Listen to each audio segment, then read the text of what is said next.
Dragon Age The Veilguard released on October 31st in 2024 as the fourth installment in the Dragon Age series, a series I have been following ever since the first installment with Origins in 2009. So today we will be diving into Veilguard. We will be talking about the story and gameplay both for new and returning players, and try to figure out if Dragon Age Veilguard is worth playing for you. Starting with the numbers, it took me 60 hours to finish the game. I did the full main story along with all the companion quests and other side quests. On the other hand, I did not go around gathering every chest strewn around the map. So if you're a completionist, you might want to add a few more hours onto your expected playtime. One of the first things you might notice is that Veilguard has a new art style, which is not the first time, as they tend to change the art style and raise designs between games. Personally, I really like this one. The different areas are gorgeous, with some fantastic use of lighting, and most of the character designs are spot on. I say most because, well, the Qunari feel a little bit too softened for my taste. But you can choose to play as a human, elf, dwarf or a Qunari, though the dwarves, for lore reason, cannot be mages. Now, I would love to play a dwarf because I always enjoyed their lore and look, but let's face it, I kinda love throwing spells at enemies, so I went with an elf instead. The character creator itself is nicely robust, and I spent a lot of time in there. There is even a height slider, which I was very happy to see. Plus, there are plenty of hairstyles to choose from, and the curls I picked had this lovely bounce to them as my Rook moved around the game. And yes, like in Dragon Age 2 and Inquisition, your character has a name the others will refer to them as. This time it is Rook. You get to choose Rook's backstory from one of 6 major factions, which adds some depth to their past and shape interactions later on. Each option comes with its own reason for why Rook is currently traveling, which you then get to flesh out further during the early game. Personally, I chose the Mornwatch because their story appealed to me the most. And there is a nice touch: if you're not happy with your character's appearance after the prologue, you don't have to worry. You can return to the character creator from your base of operation to make some basic cosmetic changes. You can't change your Rook's race or past, but if you want to change your hair or skin tone or add some scars, that is something you can do. In the base, you will also have the ability to change the appearance of your gear and casual outfit, and even your companion's gear. Though the companions do not get a lot of armor options, it is nice that you can at least choose which ones you like. There is the one major gripe I do have with the gear system, and those are the helmets and hats in the game, because not a single one of them allows you to show off your character's hair. And I hate that, especially because there are some really nice large hats there, but your Rook will always have this kind of cowl they're wearing under, so they don't have to figure out how to make the hair work with the headpieces, I guess, which came off feeling a little bit lazy. I ended up just hiding helmets on Rook because I did not like it. Now, as the fourth installment in the series, there are gonna be some connection to the earlier games. So, when you finish making your character, you will set up your world state. Now, long-time Dragon Age player might remember the Dragon Age Keep from Inquisition, that online tapestry where you could import all of your choices from previous games. Well, that is gone.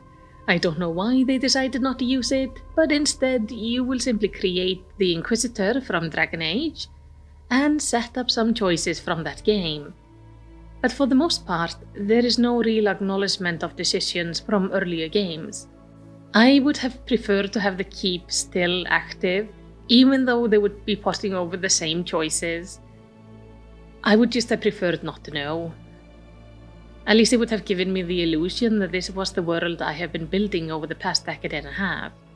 But I will admit I did enjoy crafting my Inquisitor again, though I would have preferred to do it perhaps a little bit later in the game, instead of right away in the character creator. As it would have been more fun to be surprised that I'm going to meet the Inquisitor, instead of knowing from the very beginning that they are gonna show up in some capacity. But let's get into the main structure of the game. The main structure of Veilguard feels very similar to Inquisition. You have a main base of operation where you can meet all your companions, And then you travel to different locations for different quests and to deal with the different factions and dangers. However, instead of a large open world levels like in Inquisition, the game has returned to the more compact level design of Origins and Dragon Age 2. I personally prefer this design as the areas are still quite big and filled with various secrets and hidden chests. As you progress through the story, locked off places in the different zones open up, and as you get to know the companions, you gain new ways to travel past certain obstacles. It is nothing groundbreaking, but it does the job well enough. Of course, wherever you go, there are going to be enemies to fight. Like in previous games, you can always pick 2 companions to travel with you. But this time around, I found them much less useful in combat. Enemies rarely focus on your companions unless they got a specific skill to pull aggro. Most of the time, the enemy will be gunning straight for you, which can be frustrating if you're playing a mage. It also means your companions are in no real danger. In fact, I don't think they even have health bars, or can be knocked out at all. The only way to fail is if you die, meaning the enemies are gonna be focusing on you. And like in other BioWare games, you can direct your companions to use their skills during combat. Some of their abilities can synergize, giving bonus damage if used together. It is a nice touch, but overall the impact on fight felt minimal compared to previous entries. So instead of focusing on taking companions with me that synergized well, I simply grabbed the ones that I needed to up my reputation with. The enemies themselves are not super varied, and they don't have a lot of unique mechanics, aside from the occasional enemy with a shield that you need to attack from behind or with an AoE. You can tackle most enemies the same way. As a mage, I was pleased to see that I actually have 2 weapon options this time around. I can either use a staff, or I can use a blade and orb combo. That gives you more of a sword mage vibe, allowing you to focus more on being in melee. I ended up going with the staff because the staff allowed me to use what I like to lovingly call the infinite beam of necrotic death. This is the mage's most powerful ability, a devastating beam attack that melts enemies. It doesn't always have to be necrotic, it takes whatever element your staff is. I just found a very nice necrotic staff and it felt fitting. Using the beam is very fun, but it eats up your mana super fast. But with some clever skill tree choices, I was able to do 2 things. 1, I could use my health as mana once my mana ran out. And number 2, I could leech health from enemies whenever I've dealt damage. The result was the infinite beam attack with a health bar that didn't even budge. This setup was so overpowered that my companions often didn't even get a chance to join the fight before I had annihilated everything. And because companions occasionally throw out combat dialogue to praise the party member doing the most damage, I heard a lot of "good job, Rook" during fights, which felt kinda funny. Now, while most fights were straightforward, there were some that were more fun. There are these special champion enemies which you find in these orbs that you have to open up to choose to fight them. These are tougher enemies, often with some unique mechanics, and they provide a decent challenge, especially on higher difficulty. On the other hand, the dragon fights were a mixed bag. The main problem is that most of the dragons follow a repetitive 2-phase mechanic. In phase 1, the dragon is on the battlefield and you fight it normally, and in phase 2 it flies up on a nearby cliff out of your reach and starts bombarding the field with attacks you have to dodge. This cycle repeats at various health milestones until the dragon is dead. And while the first dragon fight using this mechanic was fun, the 4th and 5th one were not as exciting. By the end, every time I saw a dragon, I wasn't excited. I just kinda internally groaned, bracing myself for another boring, drawn-out fight. Which did make the few dragons that did not use this mechanic stand out. But not for being great, but more for being just not as boring. Overall, the combat in Veilguard doesn't hold up to the older games. It feels like the combat system has been gradually simplified with each new entry in the series, and this one is the weakest iteration yet. Thankfully, I don't play Dragon Age for the combat. For me, it's always been more about the story. So let's shift gears and dive into that. In Veilguard, there are a finite number of quests split between main story, side quest, and companion quests. Not every quest is groundbreaking, but they were all at least decent. Some of the side quests stood out as genuinely interesting and added depth by building up a reputation with various factions. The main story itself is good, not a masterpiece, but it delivered plenty of impactful moments. The game is not as dark as earlier installments, but there are still some heavy, darker beats that I absolutely loved. Though I wish they had gone down a darker road, as they have always been really good at doing that. The classic BioWare dialogue system is back. You get a short description of what you say, paired with a symbol indicating the tone, and while the system is efficient, it can also be frustrating, since it doesn't always make it clear how Rook will actually respond. But this type of dialogue system has become very common in most modern RPGs. And while it works, I just wish it was a little bit clearer. Another signature BioWare feature that is back is the morally tough choices.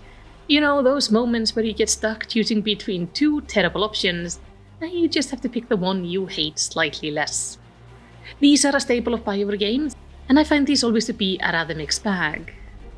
But I did like how the choices seem to have consequences in the game. From time to time, the game will tell you that something is happening because you made a choice earlier on, but I didn't mind it too much. The main story is essentially a continuation of Inquisition. Having played both Inquisition and Dragon Age 2, and with Varric still hanging around, I felt a much stronger emotional connection to the characters. I think a brand new player, though, is not gonna have the same connection.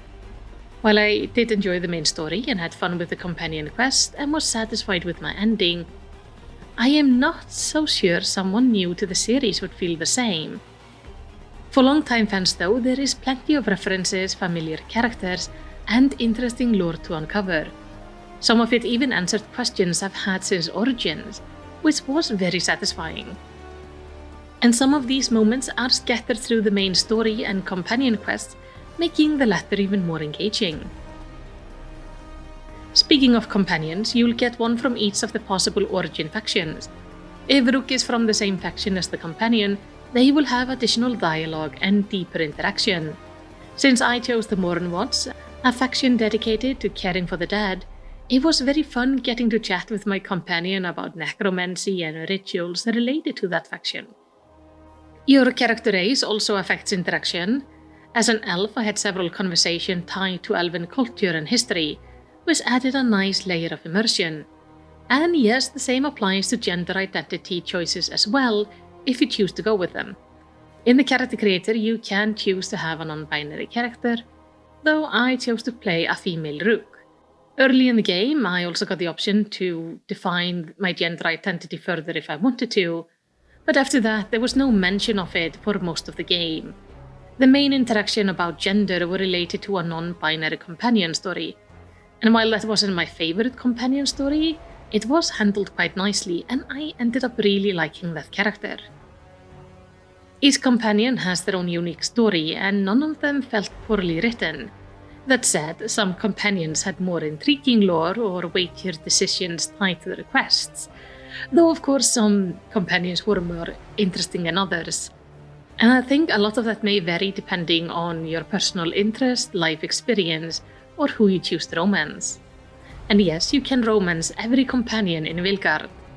There are no restrictions based on gender or race, though you can only romance one at a time. And some of the companions you do not romance may develop a relationship with other characters. It's a sweet detail that gives them a bit more personality and depth.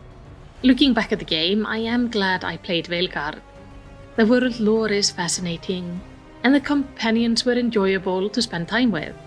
However, the story didn't hit me as hard as the earlier games did. And I really did not enjoy the combat. If I hadn't played the previous entries in the series, I don't think I would have enjoyed the game nearly as much. So, is Dragon Age Veilguard worth playing? For me it was, but I doubt I'll revisit it anytime soon, and I wouldn't recommend it to newcomers to the series. But overall, it is a decent game. It's nothing special, but it's not terrible. and I will be playing the sequel if one ever comes out. But I think they could have done much more with the game. But that's just my opinion. What do you think? Is Dragon Age Veilguard worth playing? Have you already played it, and what were your thoughts on it? Let's talk about it down in the comments. And while you're down there, do the good YouTube stuff, like, subscribe, ring the bell, and sacrifice the like button to the algorithmic overlord. And in the end, all I want to say is takk fyrir að horfa og eigðu yndislegan dag.